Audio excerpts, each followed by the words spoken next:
రైతు రుణమాఫీ ఈ పదం ఒకప్పుడు 2014 టైంలో బాగా వినబడింది. తర్వాత 2019 తర్వాత మళ్ళీ మొన్న కూడా వినపడుతుందేమో అని అనుకున్నారు. కానీ దాని జోలికైతే ఎవరు వెళ్ళలేదు.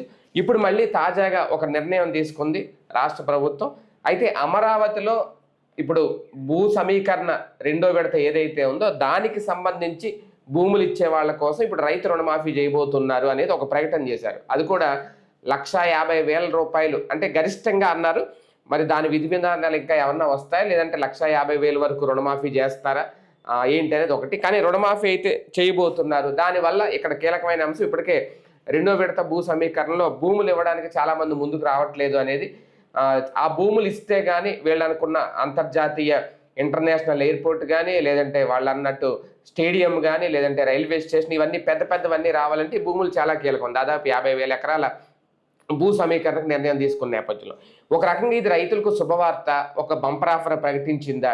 ఎందుకు ఈ నిర్ణయం తీసుకోవాల్సి వచ్చింది? ఒకప్పుడు సాధ్యం కానిది ఇదే ప్రభుత్వం 2014 రుణమాఫీ అని చెప్పి అధికారంలోకి వచ్చి చేయలేకపోయారు, అట్టర్ ఫ్లాప్ అయ్యారు.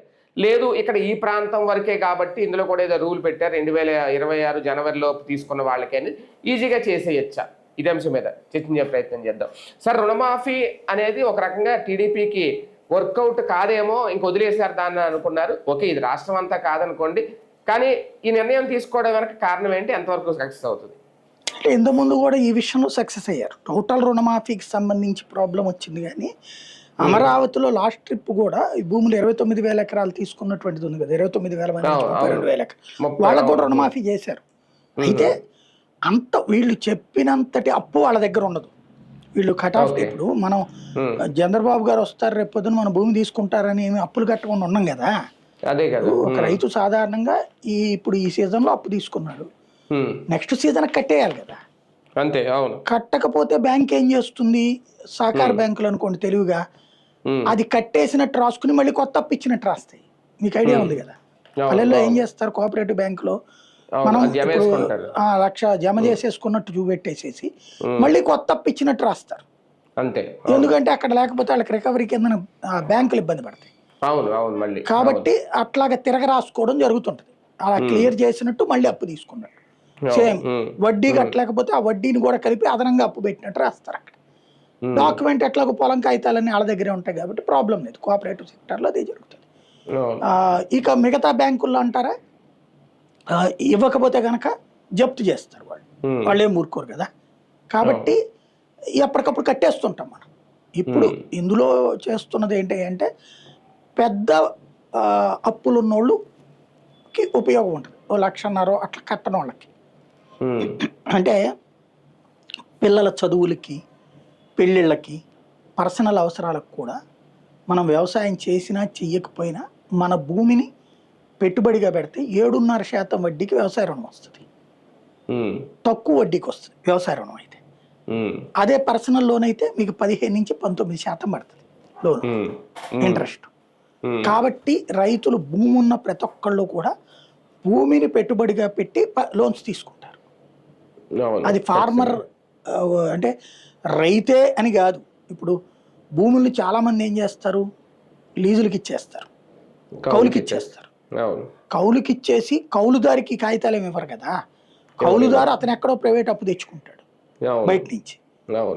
ఈ భూమిని తాకట్టు పెట్టి వీళ్ళు అప్పు తీసుకుంటారు పర్సనల్ ఖర్చు తీర్చుకోవడానికి.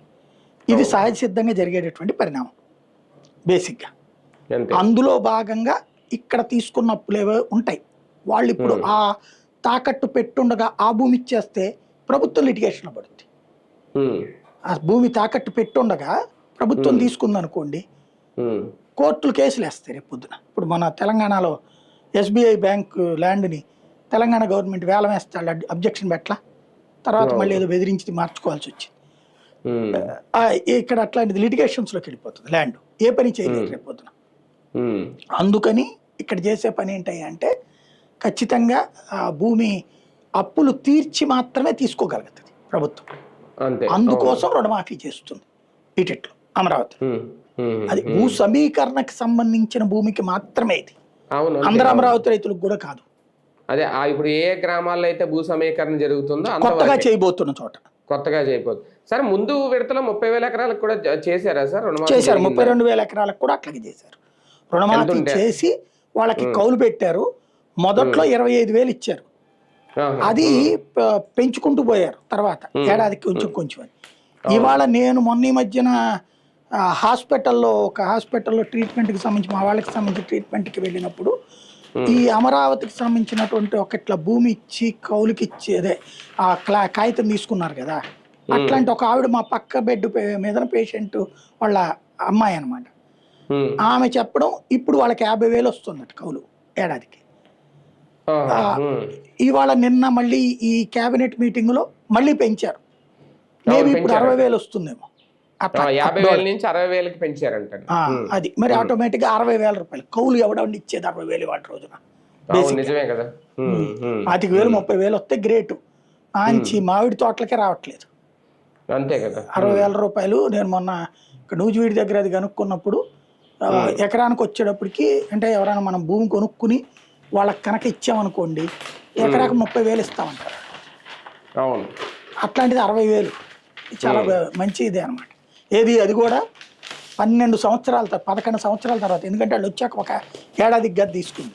రుణమాఫీ చేసి ప్లస్ ఇన్ని సంవత్సరాలు 25,000 30 40 50 60 ఇప్పుడంటే చాలా గొప్పగా వచ్చినట్టే. అవును అవును, ఒక రకంగా భారీ రిలీఫ్ అయింది ఇప్పుడు రుణమాఫీ ప్రకటన అనేది. వాళ్ళు దీనికి లొంగిపోయి ఇష్టపడతారని నేను అనుకోను. ఇప్పుడు బేసిక్ ఎట్లా ఉంటుందంటే, అంటే సింపుల్ ఈజీగా అర్థమయ్యే భాషలో చెప్తా. మీరు ఒక బాగా పూర్తి ఖాళీ స్థలం ఒక 1000 ఎకరాలు అట్లా ఉంది, ఆ 1000 ఎకరాల్లో 5 లక్షలు 10 లక్షల రూపాయలు ఉంది. అక్కడికి ఒకడు వచ్చి ఓ స్కూల్ పెట్టాడు, పెట్టినప్పుడు ఆ స్కూల్కి రోడ్డు వేస్తాడు కదా, రోడ్డు వేయగానే ఆ వెంచర్కి రేటు బిగిన్ అవుతుంది.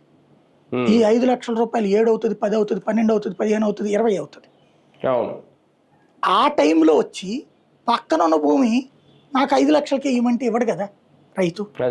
నేను 30 లక్షలకు అమ్ముకుంటాను నాకెందుకు అంటాడు. లేదా ఇవాళ 1 కోటి రూపాయలు అయింది నాకెందుకు అంటాడు. లేదు నువ్వు నాకు భూమి ఇచ్చే నీకు లీజ్ ఇస్తాను అంటే, ఎందుకయ్యా నీకు భూమి ఇచ్చి నీ వెనకాల నేను ఎందుకు తిరగడం అంటాడు. ఇప్పుడు అక్కడ సమస్య ఏంటంటే ప్రభుత్వం భూసేకరణ చేసే ధైర్యం చేయట్లేదు. ఎందుకని? ప్రభుత్వం భూసేకరణ చేస్తే మార్కెట్ రేట్కి అంటది, మార్కెట్ రేటుకి 3 times ఇవ్వాలి భూసేకరణ ప్రకారం. అక్కడ వీళ్ళు ఏం చూపెడతారు, రిజిస్ట్రేషన్ వాల్యూ 20 లక్షలే చూపెడతారు. 20 లక్షలకి 3 times అంటే 60 లక్షలే అంతే. కానీ అక్కడ రేట్ ఎంత ఉందని చెప్పారు వీళ్ళే, ఇంకెవరికి అక్కర్లా. కేంద్ర ప్రభుత్వానికి ఎంత ఇచ్చారు, 4 కోట్లకి. ఎకరం 4 కోట్లు. మన చట్టం ప్రకారం ఏం చెప్తుంది, ఒరిజినల్ మార్కెట్ వాల్యూ అంటే రిజిస్ట్రేషన్ వాల్యూ కాదు, as per norms market value ఎలా ఫైండ్ అవుట్ చేస్తారంటే highest registered value or government registration value. Highest registration value అక్కడ కనీసం 1 కోటిన్నరకు కొంతమంది కొన్నట్టున్నారు భూములు ఆ ఏరియాలో. కొన్నారు కదా మొదట్లో, కొని వీళ్ళకి అమ్మారు కదా, వీళ్ళకి ఇచ్చారు కదా గవర్నమెంట్కి.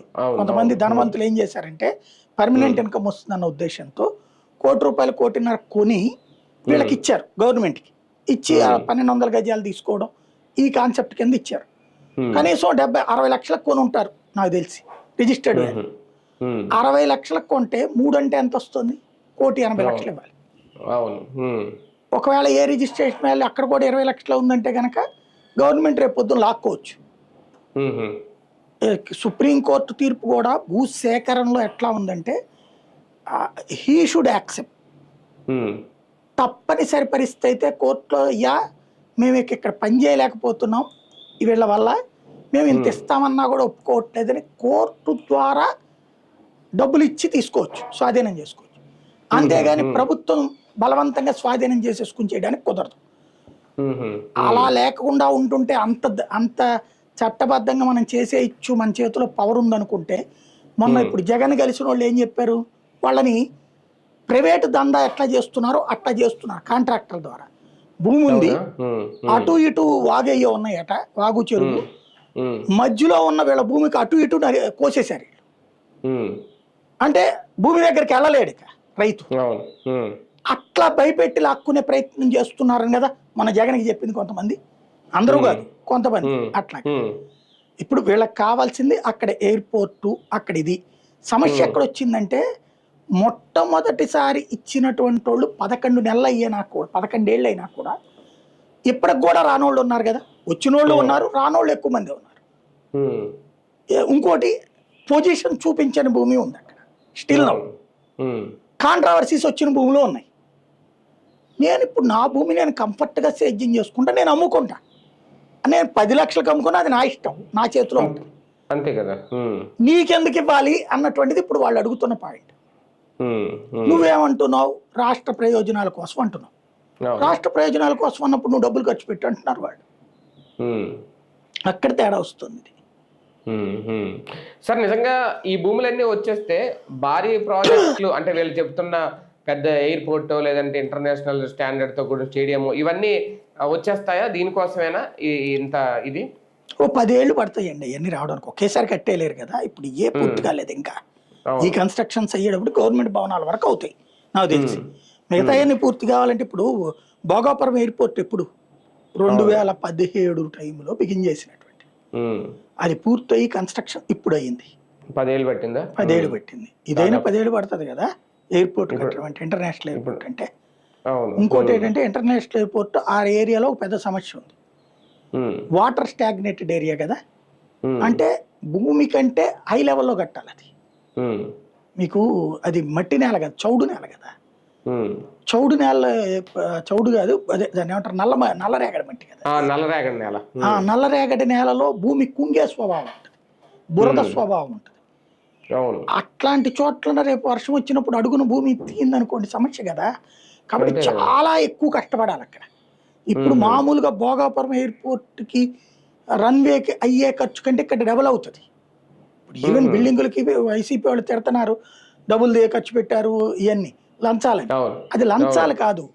ఏమవుతుందంటే ఇప్పుడు గుంటూరులోనో విజయవాడలోనో నేలలో చేస్తే మీరు ఒక 25 అంతస్తులు కట్టారు. ఫర్ ఎగ్జాంపుల్ మీరు మంగళగిరి రూట్లో చూస్తారు కదా, హైవే మీద కట్టారు కదా 20 అంతస్తులు 30 అంతస్తులు.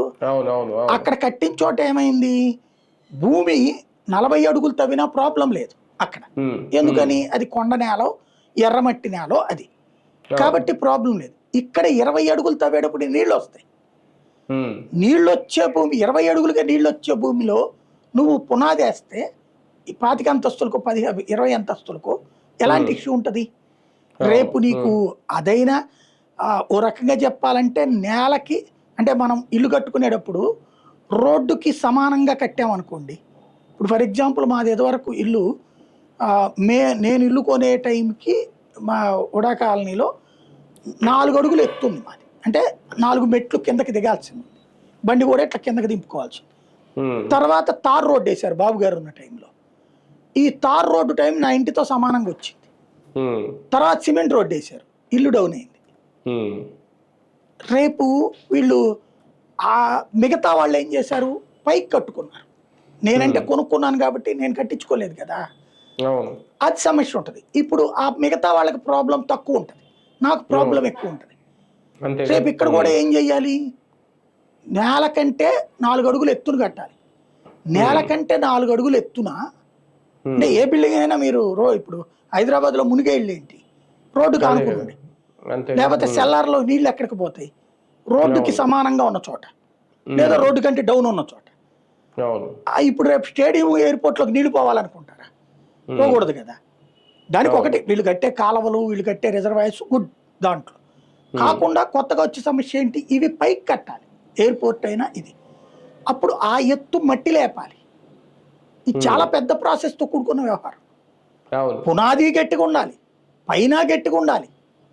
కాబట్టి కొంత టైం ఎక్కువ తీసుకున్నాం మిగతా కన్స్ట్రక్షన్ కంటే కూడా. కానీ రైతులకి దాదాపు లైన్ క్లియర్ అయినట్ట ఈసారి ముందుకు వచ్చి భూములు ఇచ్చేస్తారా ఈ రుణమాఫీ మంత్రం? ఇచ్చే వాళ్ళకి ప్రాబ్లం లేదు, దీనికి లొంగేవాళ్ళు కాదు. వాళ్ళకి ఆల్రెడీ చెప్పున్నారు, వాళ్ళు ఒప్పుకోలేదు. అది అక్కడ పాయింట్.